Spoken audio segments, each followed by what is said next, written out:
өз өміріңізге және өзіңіздің дене мүшеңізге шолу жасаңыз. Қарыз кредиттен шаршап кеттіңіз бе?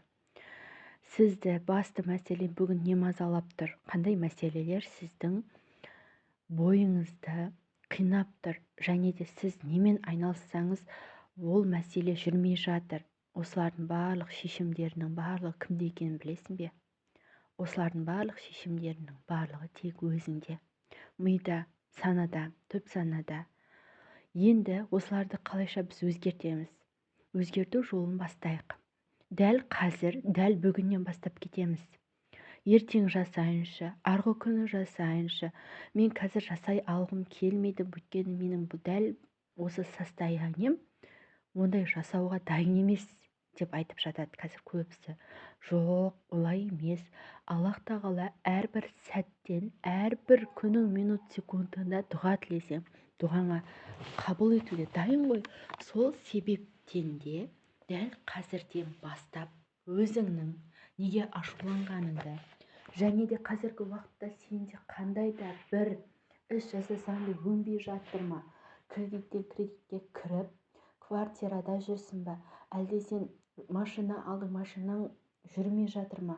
Ендеше осының барлығы сенің ойыңдағы ойлардан. Ол ойлардан қалай арыламыз? Ең сіздерге мықты, жақсы, оңай техникамен бөлісейін. Алдымен параққа өзіңіздің барлық ойыңызда қандай мусор бар? Біз қарап отырсақ, өзіміздің бойымызға үлкен мусорды алып аламыз. Я ол мусорды өзімізден жібермейміз, я оны бір босатпаймыз. Өзімізді жегеннің үстіне жей береміз. Кәдімгі сасыған картошка есепті боламыз.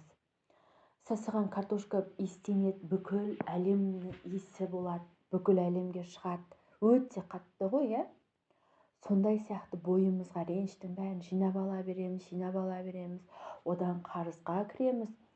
Одан үйімізді жинамаймыз, өзіміздің бойымыздағы тазалығымызды ол ұмытып кетеміз. Соткамыздегі әшейін галереямызда не бар, қандай сурет бар, және де ол қандай бағдарламалармен жұмыс жасап жатқаныңды өзің нақты білмейсің. Өйткені сен өзің бүкіл 12 мүшеңді Аллах тағала ең алдымен бізді періште қылып жаратты. Біз анамыздан туған кезімізде қандай тәтті иіспен, жәннаттық иіспен туды анамыз. Дәл сондай біздің тәтті мүшемізді біз барамыз да мусорға жинап аламыз. Я оны шығармаймыз, оның үстіне келеміз да ренішті жинай береміз. Как будто біреу кеп саған, ішіңдегі реніш, не реніш болып тұр сенған, не үшін сен ренжідің, мен сені олай ренжімеші, аяйыншы деген сияқты сені біреу келіп жұбатса екен деп тұрасың. Ал ол сенің реніштеріңді ол адам да білмейді, сен өзің де білмейсің, не үшін ренжіп жатқаныңды. Сол үшін де дәл қазірден бастап осы реніштерден шығуға ең алдымен Аллах тағалаға не етеміз? Я жаратушы Аллах тағалам, мен бойымдағы реніштерден құтылуға сенен жәрдем тілей отырып, өзіңнен пана сұраймын. Әрі бойымдағы ауыртпалықтан жеңілдік берші. Осындай реніштерімнен құтылуымды нәсіп етші Аллахым деп Алладан тілеп аламыз. Тілеп алғанымыздан кейін өзіңнің әрекеттеріңді жасай береміз. Жасау үшін алдымен жаңа айтқанымдай дәптер, ручкамызды алып аламыз. Дәл осыған сен қалай жазғың келеді? Мүмкін сен біреуді ренжіттің ба? Әлде біреу саған ауыр сөз айтты, соған сен ренжіп жүрсің бе? Ол адам білмейді, ол өзінің ауыр сөз айтқанын да білмей қалуы мүмкін, сен ренжіткен де байқамай қалуы мүмкін. Бірақ сен жүрегіңдегі мүшеңе ол реніші кіріп кетті, иә? Дәл сол ренішті біз қалай шығарамыз? Осы ренішті шығарудың жолы қағазға жазамыз. Қалай жазғың келеді? мүмкін сен оны ұрғың келген сияқты жазасың ба, әлде мүмкін сен жылап отырып жазасың ба? Тыныштық жерде отырып аламыз да жазамыз. Мен дәл осы минут сағатта, дәл осы кезде осындай жанға ренжіп едім. Ол маған дәл осындай ауыртпалық сөз айтып еді. Және де мен не үшін оны кешіре алмай жүрмін?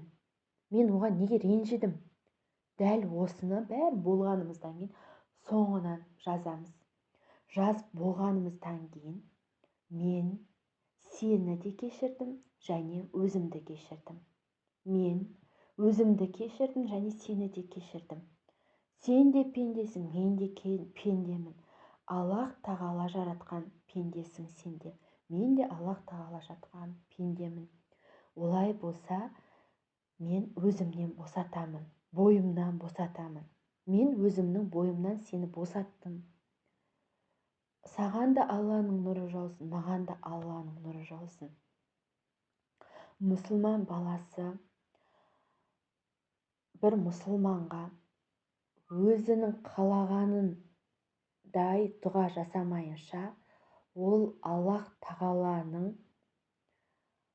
қалауымен, барлығы Аллах тағаланың қалауымен орындалады. Дәл осылай кезде орындалады. Каналға тіркеліп, лайк және комментарий қалдыра өтіңіз.